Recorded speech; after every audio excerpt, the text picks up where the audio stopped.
Hi guys, I am engineer Pradeep Kant Patel.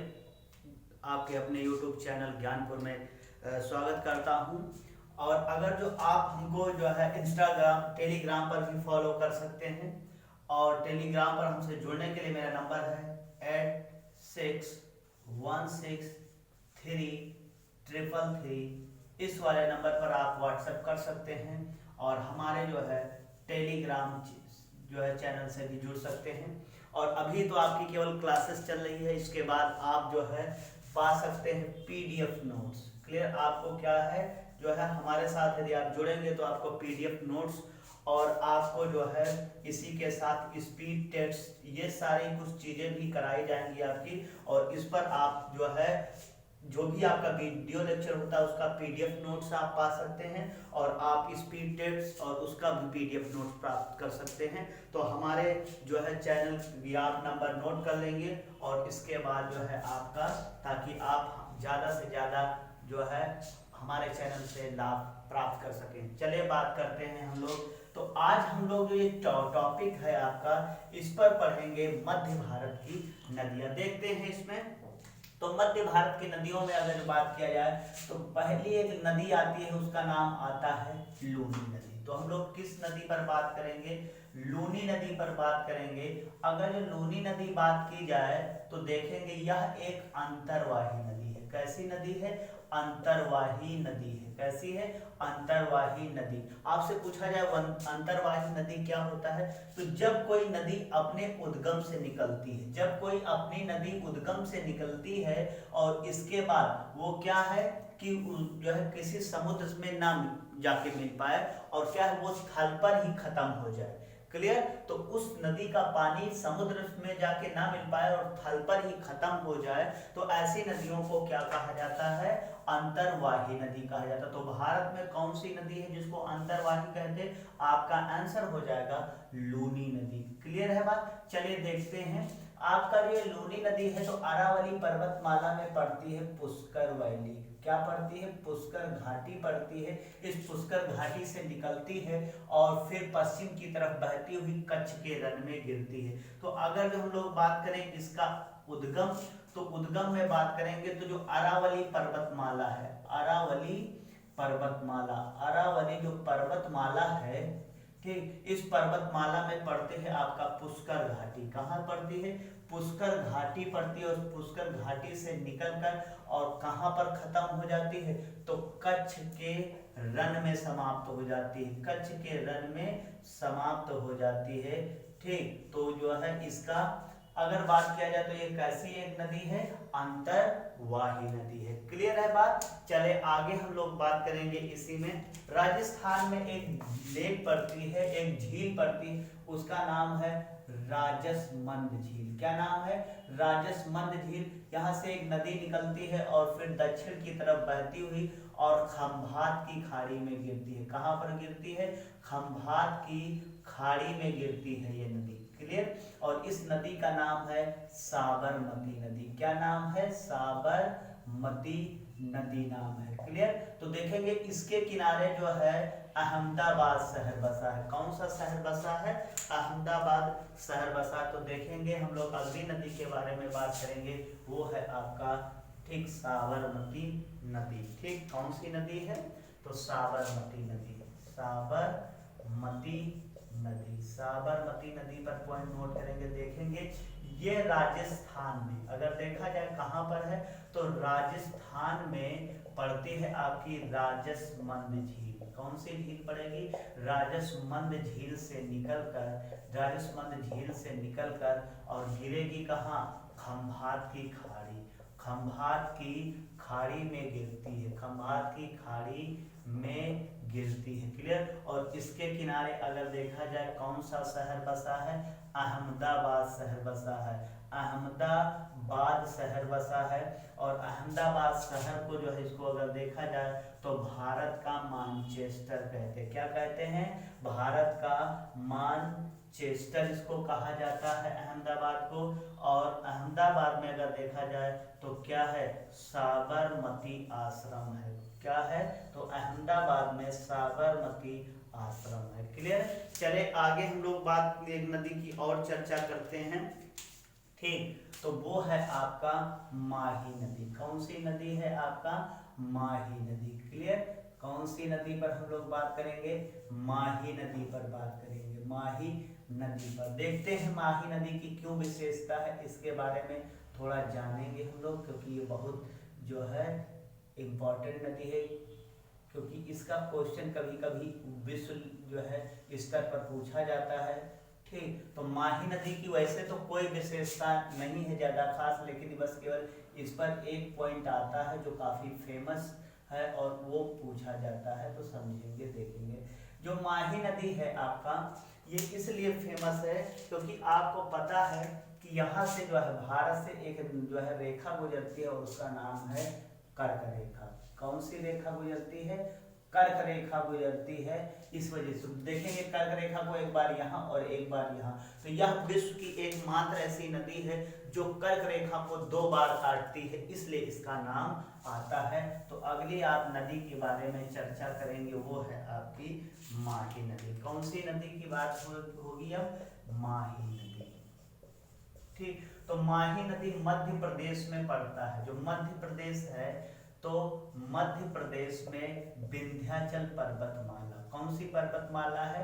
Vindhyachal पर्वतमाला है। विंध्याचल पर्वतमाला में जो है, और ये कहाँ पर है? तो धार जिला। कौन से जिले में? तो धार जिले से। ये धार जिले से विंध्याचल पर्वतमाला से निकलेगी और इसके बाद पश्चिम और दक्षिण की तरफ बहती हुई खंभात की खाड़ी में गिरती है। कहाँ पर गिरती है?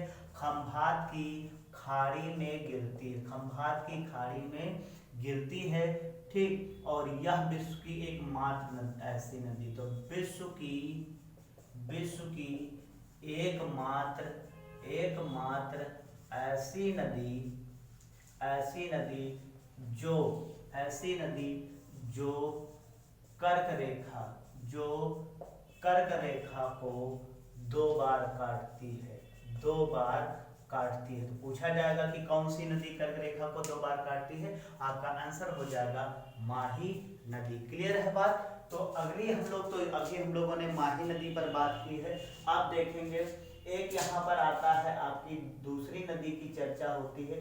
तो ये जो है आपका, अगर देखा जाए तो ये माही नदी कहाँ से गुजरती है? तो ये आपका पड़ता है इस तरह से। अगर हम लोग बात करें तो ये कौन सी पर्वतमाला बताई गई थी? विंध्याचल पर्वतमाला। कौन सी है? विंध्याचल पर्वत। तो ये यहाँ पर और पर्वतमाला आती है और इसका नाम है सतपुड़ा पर्वतमाला। कौन सी पर्वतमाला? सतपुड़ा पर्वत। तो सतपुड़ा पर्वतमाला से एक नदी निकलती है, इसमें एक चोटी का जिक्र आता है। इस चोटी का जो है नाम है अमरकंटक। क्या नाम है?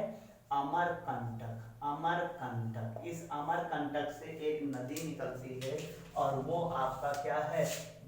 पश्चिम की तरफ बहना शुरू करेगी और पहुंचेगी खंभात की खाड़ी में गिरेगी। कहाँ पर गिरेगी? खंभात की खाड़ी में गिरेगी। क्लियर है? और इस नदी का नाम है नर्मदा नदी। क्या नाम है? नर्मदा। क्लियर?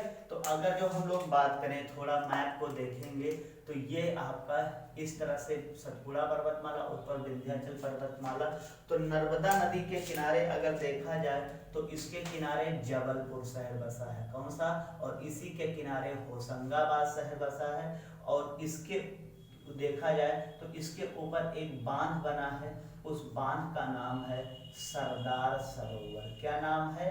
सरदार सरोवर बांध। कौन सा बांध बना है? सरदार सरोवर, इसके ऊपर बांध बना है। और ये जो नदी है देखेंगे तो एक टापू का निर्माण करती है। किसका निर्माण करती है? एक टापू का निर्माण करती है, द्वीप का निर्माण करती है। और इस द्वीप का नाम है, अगर देखा जाए, ठीक, एक द्वीप का निर्माण करती है और इस द्वीप का नाम है ठीक साधु बेट। क्या नाम है? साधु बेट। ठीक, तो हम लोग अगली नदी की चर्चा करेंगे, उसमें तो देखेंगे कौन सी नदी आपकी आती है?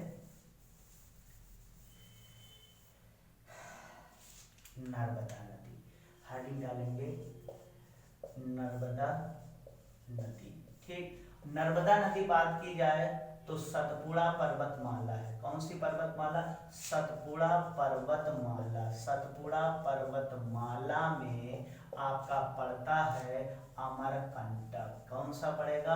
अमरकंटक। ठीक, अमरकंटक से निकलती है और गिरेगी कहाँ पर आपका? तो खंभात की खाड़ी में। क्लियर है? और ये नदी, सारी भारत में नदियां पूर्व से पश्चिम बहती हैं, तो ये जो नदी है ये पूर्व से पश्चिम में बहती है। कहाँ बहती है? पूर्व से पश्चिम की ओर बहती है। तो भारत की वो कौन सी नदी है जो पूर्व से पश्चिम की ओर बहती है? आपका आंसर हो जाएगा नर्मदा। इसके बाद अगर जो बात किया जाए इसके ऊपर बांध कौन सा बना है? ठीक, तो इसके ऊपर अगर जो हम लोग बांध की बात करें तो इसके ऊपर बांध बना है सरदार सरोवर बांध। कौन सा बांध बना है? तो सरदार सरोवर बांध बना हुआ है। क्लियर? और अगर पूछा जाए सरदार सरोवर बांध कहाँ पर है तो गुजरात में है। और जिला पूछा जाए तो किस जिले में है? तो नर्मदा जिले में है। क्लियर? इसी सरदार सरोवर बांध से जो है 3.2, ठीक, सरदार सरोवर बांध से कितनी किलोमीटर? 3.2 किलोमीटर की दूरी पर, 3 किलोमीटर की दूरी पर एक जो है द्वीप का निर्माण करती है, उसका नाम है साधु बेट द्वीप। क्लियर? साधु बेट द्वीप का निर्माण करती है। और इस साधु बेट द्वीप का नाम किस लिए आता? क्योंकि इस पर दुनिया की जो है सबसे ऊंची मूर्ति, सबसे ऊंची मूर्ति विश्व की ठीक, विश्व की सबसे ऊंची मूर्ति जो है तो कौन सी बनाई गई है? स्टैचू ऑफ यूनिटी जो है बनाई गई। क्लियर है? तो ये विश्व की किस टापू पर है? साधु बेट। और ये कहाँ पर पड़ेगा? तो नर्मदा जिले में पड़ेगा। क्लियर है? चलिए आगे बात करेंगे। तो इसके ऊपर अगर देखा जाए, जब ये एक क्वेश्चन ये बनता है, ऊपर विंध्याचल पर्वतमाला, नीचे सतपुड़ा पर्वतमाला, तो पूछा जाता है नर्मदा नदी किन दो पर्वतमाला के बीच में बहती है? तो आपका आंसर क्या हो जाएगा? ठीक, तो नर्मदा नदी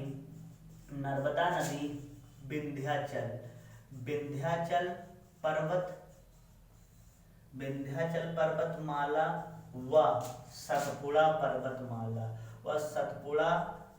पर्वतमाला के बीच में बहती है। क्लियर है पॉइंट? और देखेंगे अब चूंकि ये मालवा पठार है तो इसी वजह से पठार में ये नदियां, तो अगर पूछा जाए किस में बहती है तो मालवा पठार में बहती है। मालवा पठार में बहती, ये भी क्वेश्चन आपका बन जाएगा। अगर देखा जाए और पूछा जाए, ठीक, कि जो है जब पठार में बहती है नदियां तो वो कैसी है? सकरे स्थानों में, क्योंकि पठारों में नदियां ज्यादा कटान नहीं कर पाती, तो इसको कहते हैं भ्रंश घाटी। क्या कहा जाता है? भ्रंश घाटी। इंग्लिश में कहते हैं रिफ्ट वैली। ठीक, तो ये किस में बहती है?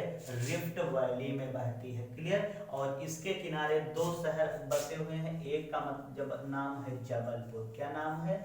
जबलपुर। ये मध्य प्रदेश का शहर है और इसका नाम इसलिए आता है कि जबलपुर में नर्मदा नदी पर धुआंधार जलप्रपात है। कौन सा जल वाटरफॉल है? तो धुआंधार जल प्रपात स्थित है, इसलिए इस नदी की चर्चा आती है। और अगला है, इसके किनारे होशंगाबाद शहर बसा है। कौन सा शहर बसा है? तो होशंगाबाद शहर बसा, ये भी मध्य प्रदेश का है। और इसका नाम इसलिए आता है कि यहाँ पर आई जो है CPM है। ठीक, इसका फुल फॉर्म होता है इंडियन करेंसी पेपर मिल, यानी कागजी मुद्रा कहाँ पर बनती है? यानी जो मुद्रा का कागज है वो कहाँ पर बनता है? होशंगाबाद में बनता है। ये सारे फैक्ट किससे रिलेटेड थे? आपके नर्मदा में पूछा जाएगा। सतपुड़ा पर्वतमाला में अमरकंटक से निकलती, खंभात की खाड़ी में गिरती है, यह पूर्व से पश्चिम की ओर बहती, इसके ऊपर सरदार सरोवर बांध गुजरात में नर्मदा नदी पर है। और यही नर्मदा सरदार सरोवर से 3.2 किलोमीटर की दूरी पर साधु बेट द्वीप है। उस साधु बेट द्वीप पर विश्व की सबसे ऊंची मूर्ति स्टैचू ऑफ यूनिटी लगाई गई है। नर्मदा नदी जो है विंध्याचल पर्वतमाला हुआ सतपुड़ा पर्वतमाला के बीच में बहती है, यह मालवा के पठार में बहती है, यानी आप कह सकते हैं कि यह भ्रंश घाटी रिफ्ट वैली में बहती है। और इसके जो अगर देखा जाए तो ये क्या है कि जबलपुर इसके किनारे शहर और होशंगाबाद शहर है। क्लियर, ये सारे फैक्ट हम लोग जो है किसके बारे में जाने हैं, नर्मदा नदी में। चलिए आगे एक और नदी की चर्चा करते हैं, देखेंगे। इसी सतपुड़ा पर्वतमाला में अगर जो हम लोग बात करें, ठीक, सतपुड़ा पर्वतमाला में आपका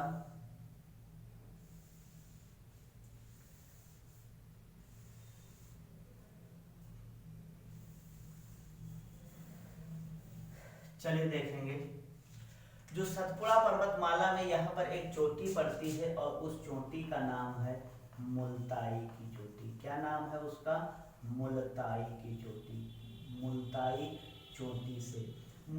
चोटी से एक नदी निकलती है और वो भी पश्चिम की ओर बहना शुरू करेगी और खंभात की खाड़ी में गिरेगी। खंभात की खाड़ी में गिरेगी, किसमें गिरेगी, खंभात की खाड़ी में गिरेगी और इस नदी का नाम है ताप्ती नदी। क्या नाम है, ताप्ती नदी नाम है। देखेंगे इसके किनारे जो है सूरत शहर बसा है और इसके ऊपर एक बांध है, इसका नाम है उकाई बांध। क्या नाम है, उकाई बांध इसके ऊपर है। क्लियर है बात। और एक बात और जानने की जरूरत इसके ऊपर उकाई बांध, यहाँ पर देखेंगे तो ये भी एक द्वीप का निर्माण करती है। किसका, और उस जो है उस द्वीप का नाम क्या है, औलिया बेट। क्या नाम है, औलिया बेट द्वीप। किस द्वीप का निर्माण करती है, आलिया बेट द्वीप का निर्माण करती है। चलिए देखेंगे ताप्ती नदी के बारे में पॉइंट। ठीक, तो सतपुड़ा पर्वतमाला में कहां से ये निकलती है, मुल्ताई चोटी से। कहां से निकलेगी, मुल्ताई चोटी से निकलती है। और इसके बाद है अगर देखा जाए पश्चिम की ओर बहती हुई, ठीक, गिरती कहाँ है, तो खंभात की खाड़ी में गिरती। कहाँ पर गिरती है, खंभात। ये पूर्व से पश्चिम की ओर बहती है, ठीक। और ये भी क्या है, अगर ये देखा जाए तो ये भी भ्रंश घाटी में बहती है। भ्रंश घाटी में बहती, ठीक, भ्रंश घाटी में बहती है। क्लियर, रिफ्ट वैली कहते हैं। तो भारत की दो नदियां नर्मदा और ताप्ती पूर्व से पश्चिम बहती। हाँ, एक पॉइंट और, दोनों नदियां अगर देखे जाए तो ताप्ती नदी, अगर बात किया जाए ताप्ती और नर्मदा दोनों, तो ताप्ती और जो है नदियां एस्चुअरी बनाती हैं। क्या बनाती हैं, एस्चुअरी बनाती हैं। ये दोनों नदियां एस्चुअरी बनाती है। एस्चुअरी कहते हैं कि इसको समझ लेंगे, जब नदियां जो है समुद्र में पहुंच जाती तो कई भागों में बढ़ जाती। और इसके बीच जो देखेंगे, जब कोई नदी बहती हुई जाएगी, मैदान से गुजरेगी तो अपने साथ मलबा बहा के लेके जाएगी। और ये बालू वगैरह अगर जो बहा के लेके जाती है, या रेत लेके जाती है, मिट्टी लेके जाती है, और यहाँ पर जो सब बनेगा मैदान, उसको डेल्टा कहेंगे। लेकिन जब कोई नदी जो है क्या करेगी, पठार से गुजरेगी, तो वहां पर बालू या कोई रेत तो है नहीं, तो अपने साथ कंकड़, पत्थर, बजड़ी ये सब बहा के लेके जाएगी, ठीक, रेत, और यहाँ जमा करेगी। तो जो यहाँ पर पत्थर से निर्मित होगा उसी को क्या कहा जाएगा, एस्चुअरी कहा जाएगा। तो ये नर्मदा और ताप्ती दोनों नदियां एस्चुअरी बनाती हैं। क्लियर। अब आगे बात करेंगे, अगर देखा जाए नर्मदा जो है, तो जो हम लोग यहाँ पर देख रहे हैं दरअसल, तो ये आपका कौन सी पर्वतमाला रेंज है, ये है सतपुड़ा ऐसे पूरी। और यहीं से अगर देखा जाए तो इसके नीचे शुरू होती है, जहां पर ये ताप्ती का मुहाना, वहां से शुरू होता है पश्चिमी घाट। क्या शुरू होता है, पश्चिमी घाट। तो एक क्वेश्चन ये है कि जो ताप्ती नदी है, ताप्ती नदी सतपुड़ा पर्वतमाला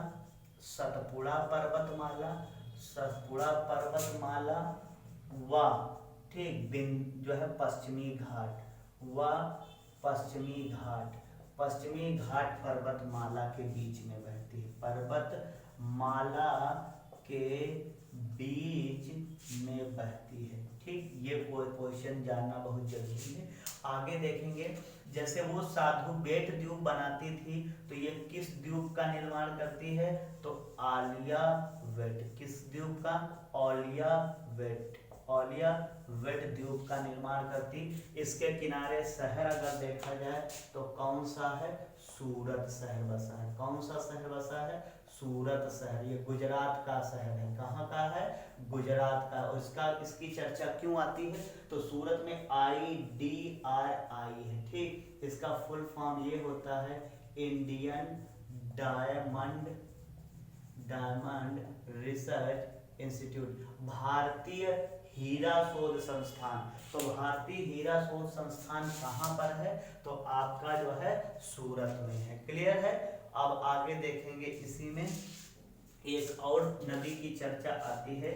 जब आप सतपुड़ा पर्वतमाला पढ़ रहे हैं तो इसी में सतपुड़ा पर्वतमाला में छत्तीसगढ़ साइड में जाएंगे तो यहाँ पर पड़ेगी सिंघवा की पहाड़ियाँ। क्या पड़ेंगी, सिंघवा की पहाड़ियाँ। तो सिंघवा चोटी से एक नदी निकलती है और पूर्व की ओर बहना शुरू करेगी। कहाँ की तरफ जाएगी, बहेगी, पूर्व की ओर बहेगी। और ये इस नदी का नाम है महानदी। क्या नाम है, महानदी। तो इसके किनारे अगर देखा जाए एक बांध बना है, इसका नाम है हीराकुंड बांध। तो भारत का सबसे लंबा बांध हीराकुंड है और ये किस नदी पर है, महानदी पर है। और इसी के किनारे उड़ीसा का कटक शहर बसा। कौन सा शहर बसा है, कटक शहर बसा हुआ है, ठीक। तो ये सारी चीजें, इसकी सहायक नदी कौन कौन सी, तेल, संख, ये सब इसकी सहायक नदी। तो अगली हम लोग बात करेंगे इसी में अगर देखा जाए तो वो है आपका महानदी। महानदी, ठीक। बात की जाए तो महानदी की, तो ये सतपुड़ा पर्वतमाला में, सतपुड़ा पर्वतमाला में सिंघवा चोटी से निकलकर, सिंघवा चोटी से निकलकर पूर्व की ओर बहती हुई बंगाल की खाड़ी में गिरती है। कहाँ गिरती है, बंगाल की खाड़ी में गिरती है। ये है बे ऑफ बंगाल, ठीक। तो बंगाल की खाड़ी, तो बंगाल की खाड़ी में गिरती है। और इस नदी की विशेषता यह है कि इसके ऊपर एक बांध बना है, ठीक। और इस बांध का नाम है हीराकुंड बांध। कौन सा बांध है, हीराकुंड बांध बना। और भारत का सबसे लंबा बांध, सबसे लंबा बांध, ठीक। भारत का सबसे लंबा बांध कौन सा, हीराकुंड है। इसकी अगर हम लोग बात करें सहायक नदी, ठीक। इसकी कौन कौन सी सहायक नदियां हैं, तो तेल है, शंख है, ये सब इसकी सहायक नदियां हैं। और इसके किनारे अगर देखा जाए तो कटक शहर बसा है। क्या बसा है, कटक शहर बसा है। ये उड़ीसा का शहर है। क्लियर, उड़ीसा का शहर है। और कटक के बारे में ये जान, यहाँ पर IRRI है, ठीक। इसका फुल फॉर्म होता है इंडियन राइस रिसर्च इंस्टीट्यूट, ठीक। भारतीय चावल शोध संस्थान, भारतीय चावल शोध संस्थान कहाँ पर है, ठीक। तो आपका आंसर हो जाएगा उड़ीसा में। अगर देखा जाए तो इस कटक में, और इसी कटक में क्या है आपका, अगर देखा जाए तो बात है 23 जनवरी, 23 जनवरी 1897 को सुभाष चंद्र बोस, 1897 को सुभाष चंद्र बोस, ठीक। तो सुभाष चंद्र बोस का क्या हुआ था, बोस का जन्म हुआ था, क्लियर। और इसी वजह से अभी 2021 की बात है, किसकी बात है, 2021 में भारत सरकार ने जो है 2021 में जो 23 जनवरी है, 23 जनवरी को इन्हीं के बर्थडे को, यानी कि 23 जनवरी को पराक्रम दिवस के रूप में मनाने का निर्णय लिया। किसमें लिया है, पराक्रम दिवस के रूप में मनाने का निर्णय लिया है। क्लियर। और एक पॉइंट बहुत जानना जरूरी है, ये जब उड़ीसा में जाती है तो बहुत कटान करती है, इसी वजह से इसको उड़ीसा का शोक कहा जाता है। क्या कहा जाता है, उड़ीसा का शोक कहते हैं। तो पूछा जाएगा किस नदी को उड़ीसा का शोक कहते हैं, तो उड़ीसा का शोक है, ठीक। जो किस नदी को, महानदी को। तो ये सारी जितनी भी नदियां थी, हम लोग जो है ये सब मध्य भारत की नदियों के बारे में पढ़ रहे थे। ठीक। और यहाँ से हम लोगों ने एक ना एक क्वेश्चन बनता है, ज़्यादातर इस नर्मदा और जो है ताप्ती को लेकर क्वेश्चन बनता है, तो आप ये वीडियो देखेंगे। आई होप कि आपको वीडियो पसंद आएगा, आप इसको लाइक करें, शेयर कर दें, और सब जो है चैनल को अगर सब्सक्राइब नहीं किया है तो सब्सक्राइब कर दें। और इससे पहले ही वीडियो जब स्टार्ट हुआ था तो मैंने अपना नंबर दिया है, उस नंबर के थ्रू आप हमसे जो है जुड़ सकते हैं टेलीग्राम से, और ताकि आपको ज़्यादा से ज़्यादा वीडियो और नोट्स प्रोवाइड किया जा सके। क्लियर? बहुत बहुत